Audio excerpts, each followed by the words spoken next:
Salut à tous. Alors aujourd'hui, comme vous l'avez vu dans le titre, non vous ne rêvez pas, ça va être une mini NES en Lego et qui marche. Donc déjà je vous montre l'objet. Alors voilà, c'est la mini NES tout en pièces de Lego. À l'avant vous pouvez soulever le petit capot.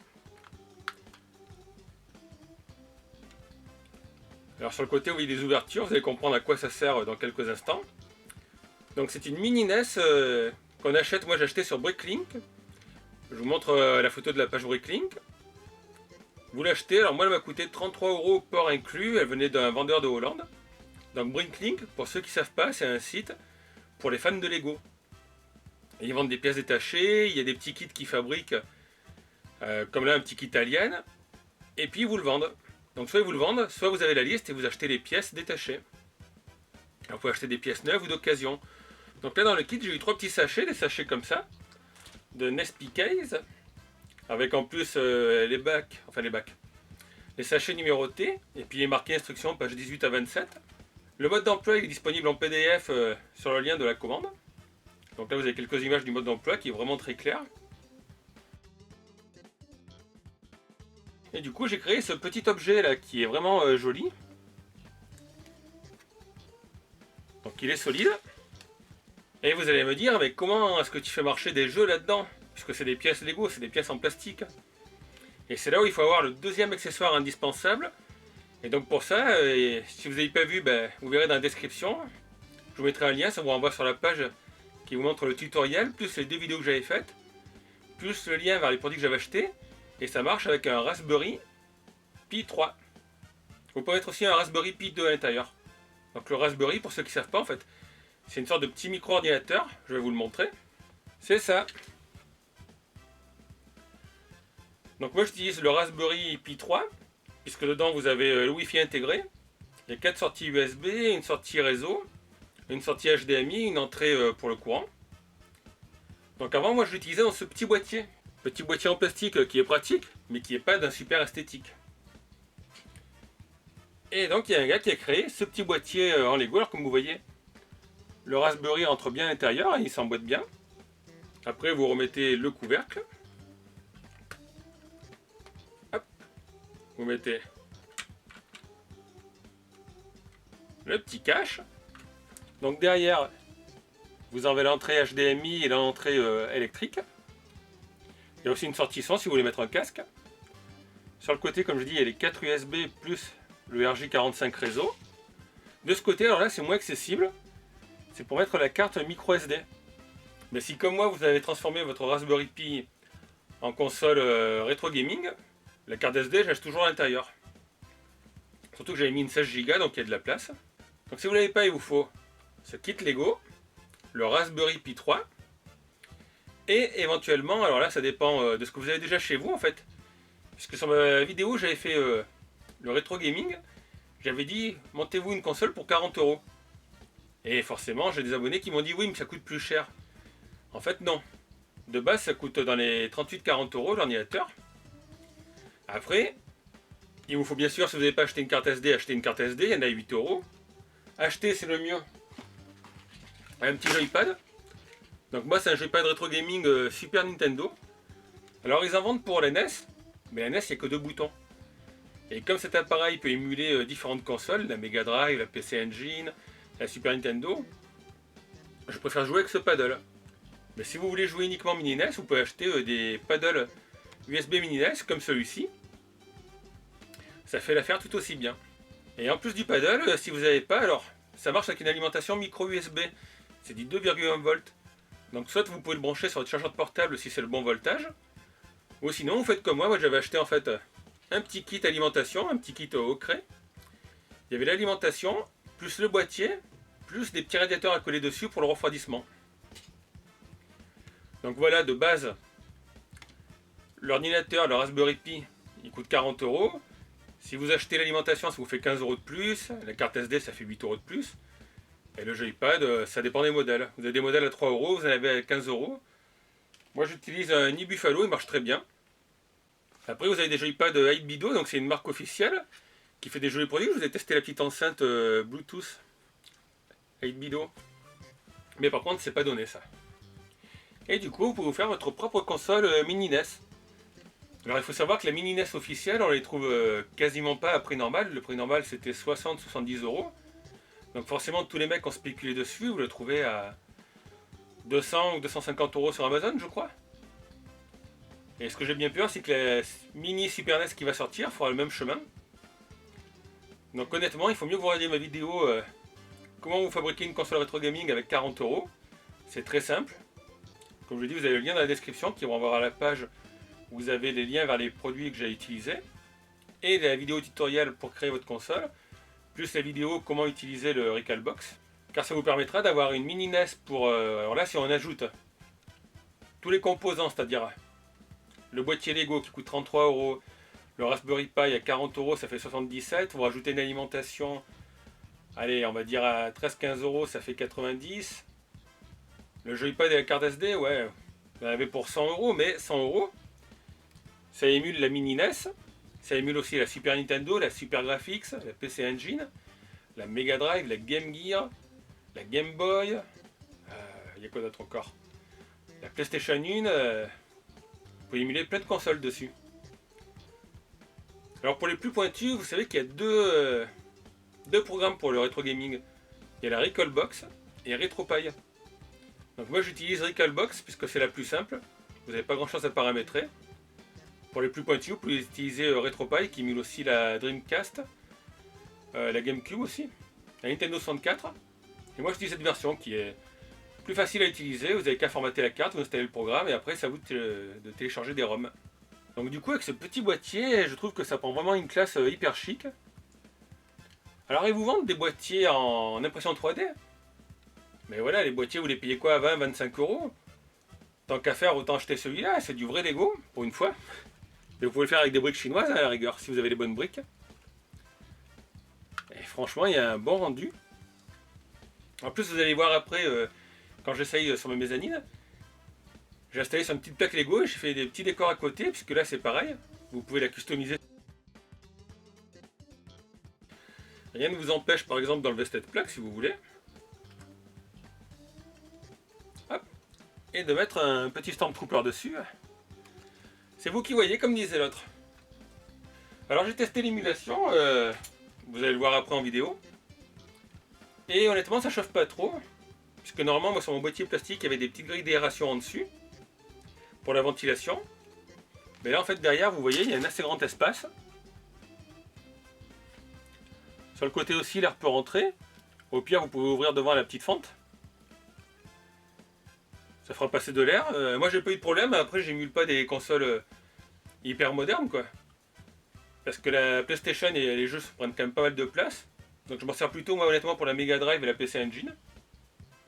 Et sinon si vous n'avez pas de Raspberry Pi et que vous voulez pas faire d'émulation, vous pouvez aussi acheter juste le kit pour faire un objet en Lego que vous mettez dans votre collection.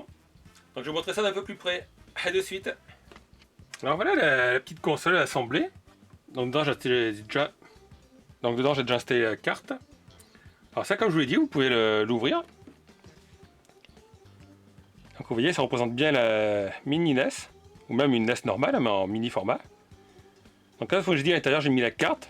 Donc ça, c'est la sortie RJ45. Les 4 USB du Raspberry Pi 3. Comme je vous avais montré tout à l'heure, c'est la prise casque. Ça, c'est la sortie HDMI. Et ça, c'est l'entrée pour l'alimentation micro USB. Donc soit vous utilisez l'alimentation de votre portable, votre téléphone portable, si elle est compatible, c'est bon voltage. Ou alors vous achetez une petite alim en plus. Et ici, ce qui est moins évident, c'est l'emplacement pour la carte micro SD. Donc vous voyez, la construction est toute simple en fait. C'est assez solide. Et je vais la déboîter pour vous montrer un peu mieux comment ça tient à l'intérieur.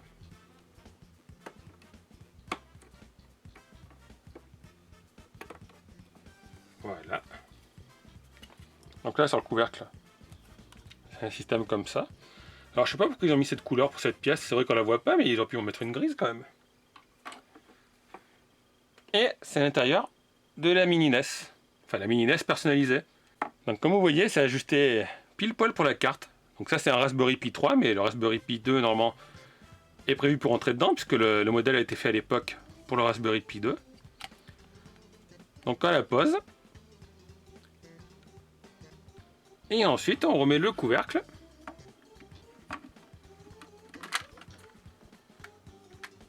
Hop. Le petit cache sur le côté. Et voilà, aucun risque que la carte bouge puisqu'elle est bien calée.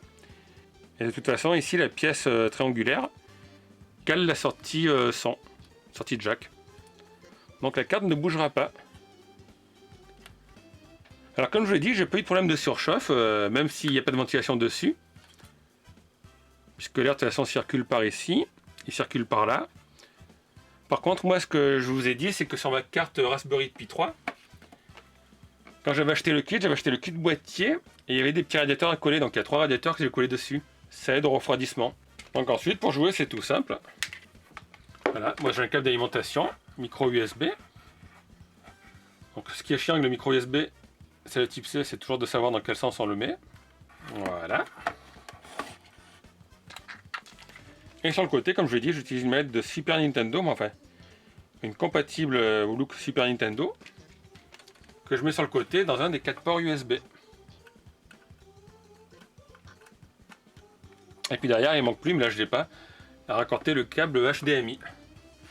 Donc maintenant, je vais vous montrer sur ma mezzanine, devant la télé, je vais vous montrer un ou deux petits bouts de jeu, vous montrer comme ça marche bien. Donc on change encore de coin, de suite. Et comme vous pouvez le voir là, j'ai mis ma petite console.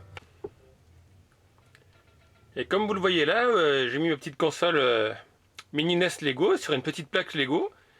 Et à côté, j'ai mis deux petites figurines, un Dark Vador et une figurine de Star Wars, qui ont des sabres lumineux. Ça, c'est les sabres lumineux que je vous avais montré dans le kit Julight, dans une autre vidéo. Et en fait, elles sont branchées en USB sur la console.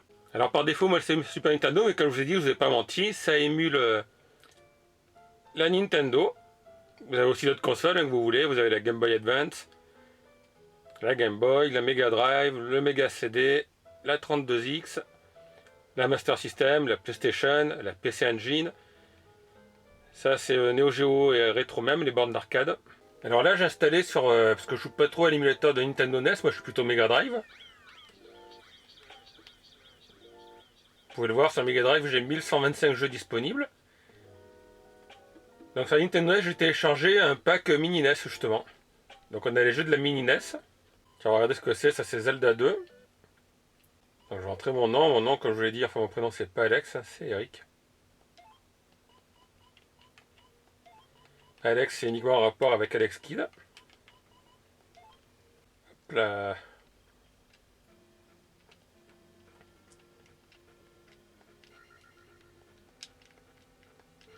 Donc il n'y a que deux boutons, un CNS.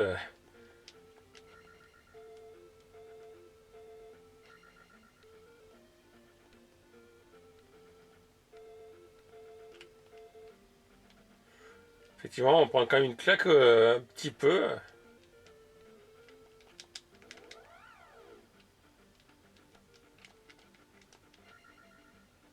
Où est-ce qu'ils sont mes ennemis?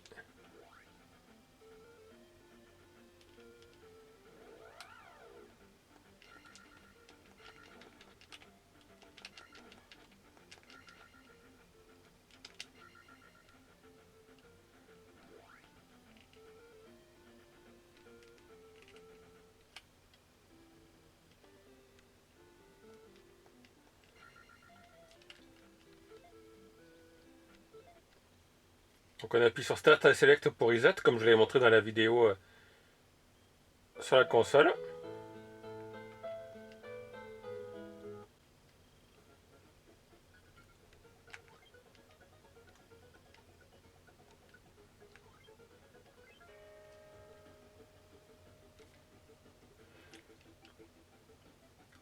Alors là, comme c'est une vieille console, l'écran est affiché en 4 tiers. Donc vous voyez, l'émulation se passe très bien. La console en elle-même ne chauffe pas d'ailleurs, hein, le Raspberry. Dans le boîtier Lego, ça va. Il faut dire que sur celui-là, j'avais déjà installé des petits radiateurs.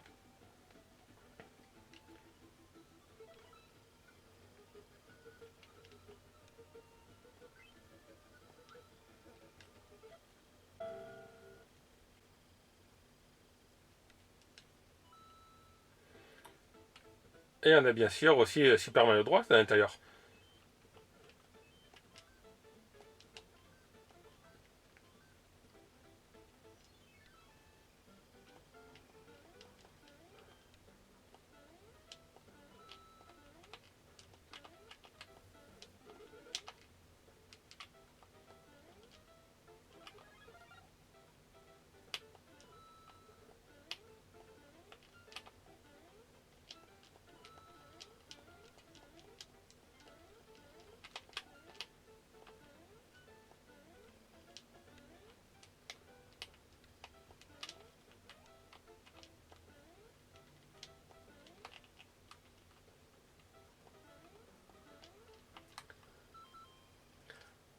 Donc voilà, alors en plus ce qui est bien sur cet émulateur, comme je l'ai déjà dit, c'est que vous pouvez sauvegarder les jeux aussi en appuyant sur la touche, moi c'est la touche Y et Select. Vous voyez en bas, sauvegarde slow 1. Et vous pouvez bien sûr charger la partie en appuyant sur X et Select. Vous avez aussi le mode marche arrière en appuyant sur Select et le paddle gauche. Je vais vous montrer comment ça marche. Hop, vous tombez. Et voilà le mode marche arrière. Donc ça c'est pas mal pour tricher. Voilà, alors j'espère que ça vous a plu. Ce que je voulais vous dire, c'est que quand j'ai commandé le kit, j'ai commandé début juillet et ça a mis à peu près 2 semaines à venir. C'était un vendeur de Hollande, donc il me l'a envoyé en suivi en lettres bulles. Et voilà, ne soyez pas pressés, ça n'arrive pas en 3 jours. Des fois on en trouve sur eBay. Je n'ai pas vu sur Amazon. Donc c'est un kit fait avec des pièces Lego, ça n'est pas licencié par Lego. Comme je dis, vous pouvez peut-être le faire avec des briques chinoises si vous avez des bonnes briques. À la rigueur, si vous avez des kits Star Wars qui vous servent pas, parce que les pièces sont grises comme l'univers Star Wars. Donc c'est pas trop compliqué et il n'y a pas un maximum de pièces.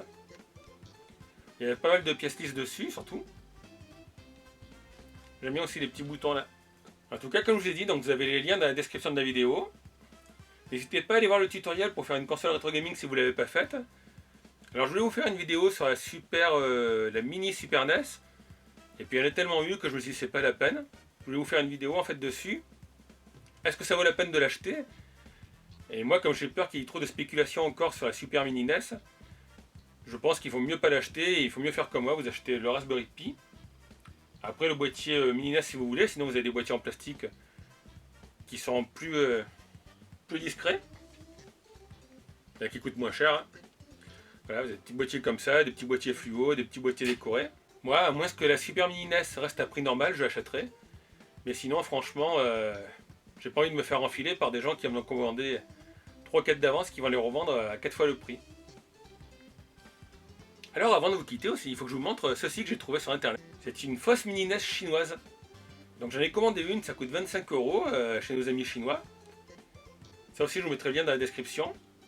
Apparemment il y a 400 jeux d'intégrer, bon il n'y a pas Zelda. J'ai vu quelques reviews, ça n'a pas l'air hyper terrible. Mais franchement pour 25 € je risque rien. Donc je pense que d'ici 2 semaines ou 3 semaines je l'aurai, je vous ferai une vidéo dessus. Et du coup après la mini NES en Lego, on aura la mini NES chinoise, la copie. Et je vous dirai ce que ça donne en niveau de qualité. Ce que j'ai vu, c'est qu'il n'y avait pas de sortie HDMI dessus. Alors j'espère que cette petite vidéo vous a plu. Et puis comme d'habitude, n'oubliez pas que vous pouvez vous abonner à la chaîne si vous n'êtes pas abonné. Vous pouvez laisser un pouce. Ça fait toujours plaisir. Laissez des commentaires, il n'y a pas de souci, je réponds assez souvent. Et puis moi je vous dis à très bientôt pour une vidéo. Ciao tout le monde!